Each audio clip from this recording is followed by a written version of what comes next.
Hello, good evening, good morning, good afternoon sa ating lahat. Kumusta na po kayo?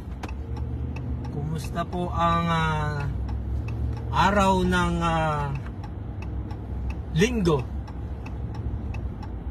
Sunday night. And the other side of our earth is morning and afternoon.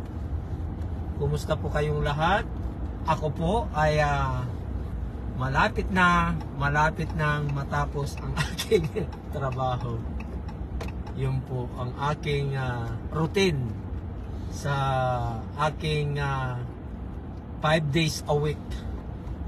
Yun po yung aking 5 days a week na aking ginagawa. After sa paggising, yung pagkagising, devotion, pasalamat sa Panginoon. Then after that, ihahatid yung pamilya sa kanilang mga trabaho, yung asawa ko, yung mga anak ko sa school, sa trabaho, mga ganyan. At yun yung routine, yung laging ginagawa, consistent na ginagawa everyday. Okay? Yun yung ginagawa natin sa araw-araw. Diba? Kasi nga, kung ikaw ay pamilyadong tao, ay lahat gagawin mo para sa iyong mga pamilya, para sa iyong mga anak, para sa iyong asawa, lahat. Diba? Yun yung kailangan nating gagawin sa araw-araw. Diba?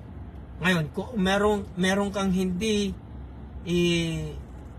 magandang nagawa sa isang araw, ay kailangan mong baguhin. Kailangan nating ayusin para sa ganun ay maging maayos ang lahat, para masaya yung pamilya, di ba?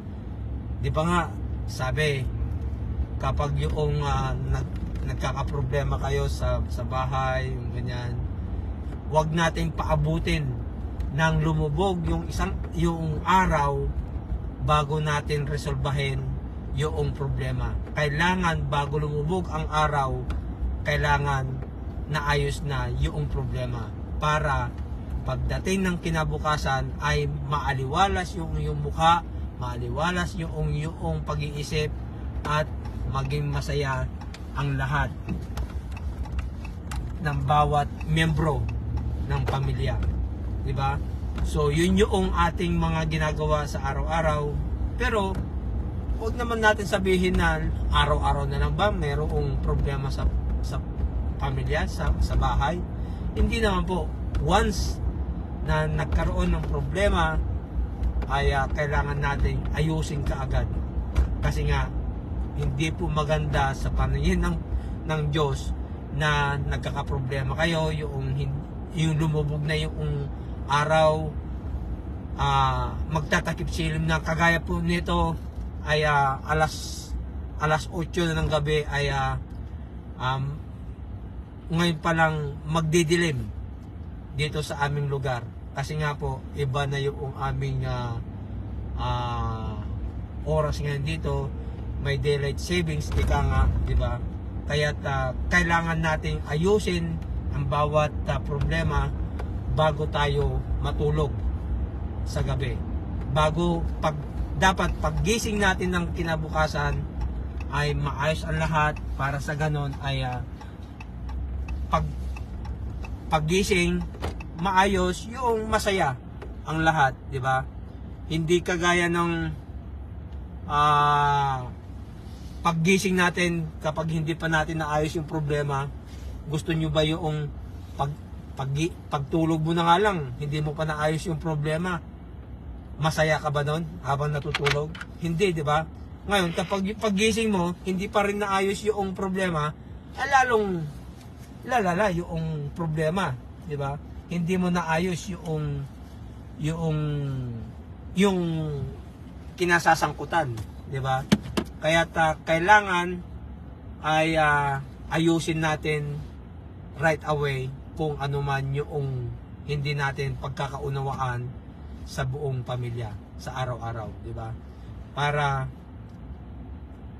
mas masaya yung pagtulog, bago ka matulog sa gabi ay maayos ang lahat, masaya kayo, yung meron kayong banding, yung kung kinakailangan mag-video okay, 'di ba? Mag-video okay or manood ng pelikula, 'di ba? Or kahit na anong klaseng palabas sa ating mga telebisyon, yung meron kayong banding moment bago matulog para paggising ninyo habang natutulog ka ay wala kang ibang iniisip kundi masaya ang bawat isa sa atin, di ba? Kaya 'yun ang dapat nating gawin sa araw-araw.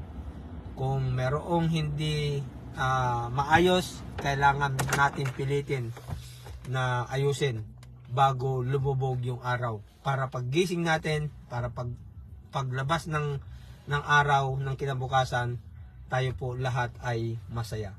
Okay? So sana po meron po tayong napulot na aral sa ating topic ngayon, na pagdating ng mga problema ay kailangan nating ayusin kaagad-agad. So salamat po sa nanonood at salamat po sa manonood pa ng ating replay mamaya or kahit na kung kailan kayo available. Okay? Salamat po at magandang gabi. Bukas ay Lunes na naman, sa iba ay maggagabi na sa ibang parte ng mundo, at sana po ay maayos tayo, ligtas at mapayapa sa buong magdamag at sa susunod pang mga araw. Okay? Salamat po sa inyong lahat. Bye bye for now. God bless us all. Bye bye.